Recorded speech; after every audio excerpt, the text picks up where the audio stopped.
Hi Libra, August 2025. Ito na po ang inyong reading. Kuha tayo ng ilang guidance, advice, messages na marahil ay kailangan yung marinig ngayong bagong buwan ng Agosto.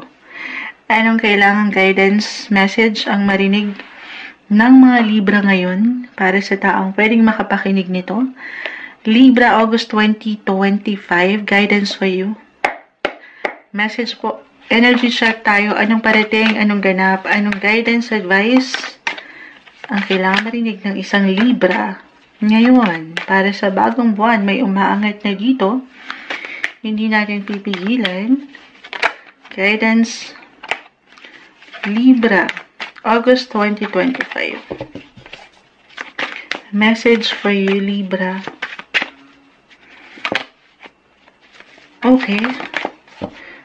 Okay, sandali. Parang may hugot to. Isa-isahin natin. The Sun.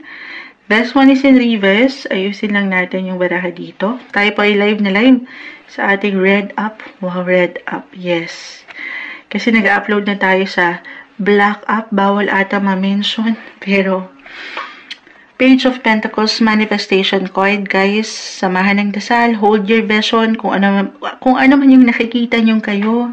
Ngayon pa lang, 6 months, a year from now, manifest positive opportunity sa success. Claim na natin ito. Huwag niyo sukuan ng bataan. May ilang laban akong nakikita dito.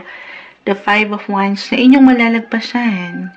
Kakayanin, may solusyon, resolution. If ever meron kayong mga dalahin ngayon or isipin. The Ten of Swords and the Death card. Hindi kailangan katakutan or laliman. Meron lamang po itong kalakip na mensahe. Okay? May hugot actually. Reversal yung energy. Pwede itong mag-apply sa inyo mismo or sa ilang tao sa inyong paligid. Or sa proseso ng buhay, dumadaan kayo sa ilang transitions, transformation, mailang changes. Yes, something will end to make room for something new. At ano yung matatapos? Ito yun, yung ilang laban na aking na-mention, yung tension, work ba to, relationship, okay?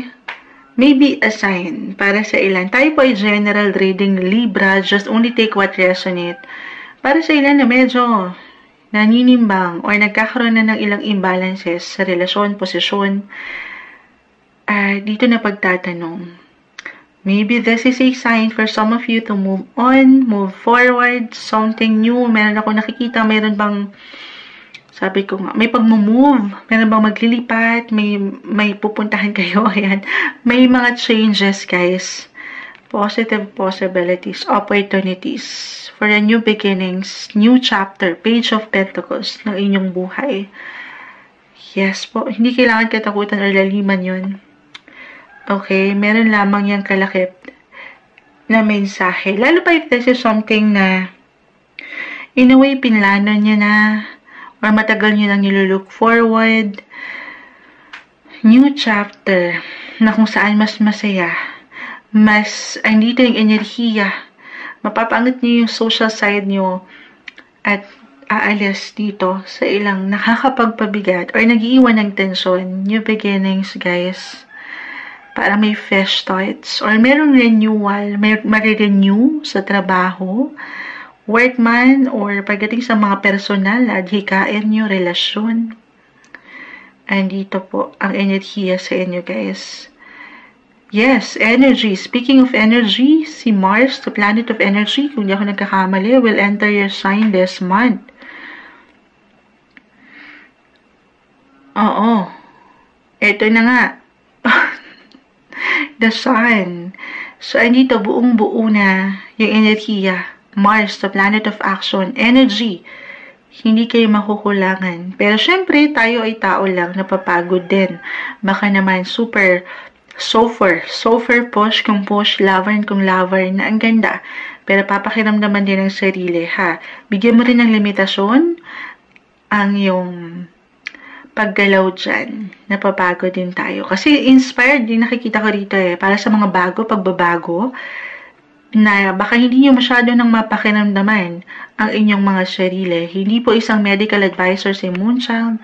Simpleng card reader lang tayo, pero pahinga din pag may time. Kita nyo, may time. Ito, hindi kailangan katakutin. Okay, Ten of Swords. Parang draining.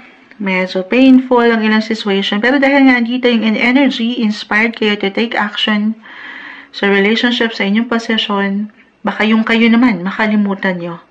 Okay? Yun lang naman. Meron kayong sapat, aangat ng yung enerhiya para magampanan nyo yung ilang responsibilidad.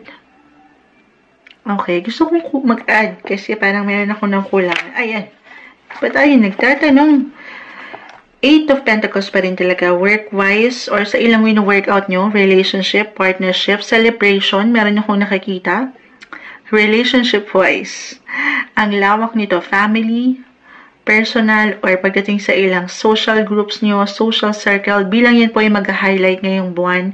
Friendship, why not? Baka merong connection, reconnection, reunion, baka ngayon pa lang meron kayong pinaplano dyan, kahit sa simpleng pagpaplano, ideya, para sa mga, di ba, minsan kalagitnaan pa lang ng taon, nagpa-plans na ang ilan for reunion, para sa holiday, yung ganon.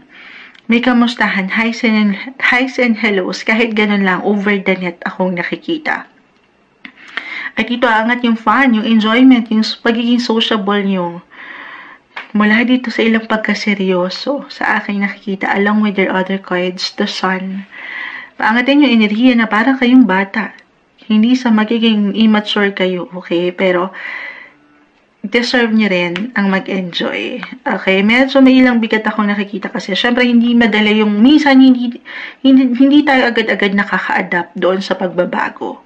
So, don't be too hard sa inyong sarili. Okay? Pakalmahin ang sarili. Kalma lang. Balance is the key. At the same time, enjoyment. Have fun. Deserve nyo yan. Why not? Baka merong maayos. May solution. Resolution. May pag-ayos. Reconciliation. For some of you na nagkaroon ng tension. Work. Relationship. Friendship. Ayan. Andyan na lahat. At dito, mas kalma. The sun. Kahit pa to reverse, guys. Si Haring Araw pa rin yan. Be positive. Be optimistic sa inyong buhay. Buhay. Life in general. Okay? Yung ilang plans nyo, sineset up nyo pa lang, yun yung nakikita ko dito, ay hindi imposibleng mapa sa inyo. Maisa katuparan nyo. Sabi ko nga, 6 months, a year from now, ano ba yung nilulook forward nyo? Yung mga pangarap nyo pa. Walang imposible, kahit para sa ilan ay parang imposible na. You have the power, the Queen of Wands, the Sun, yung energy Mars, na mapaangat, mapanindigan, maisakatuparan yung ilang goals nyo. Ngayon pa lang. Okay? Pero, take everything one day, one step at a time. Libra, isa-isa lang yan. Okay? Lalo pa, kung kayo talaga ay nagsisimula sa una, from day 1, day 0, from scratch. So, wag madaliin. Ito ay isang proseso daw po. Dumadaan kayo sa ilang changes. Move forward. Libra, may magagandang possibilities, panghawakan nyo ang inyong mga pangarap. Ito yung umaangat na guidance, advice, message na marahil kailangan nyo marinig ngayong bagong buwan ng August 2025, Libra.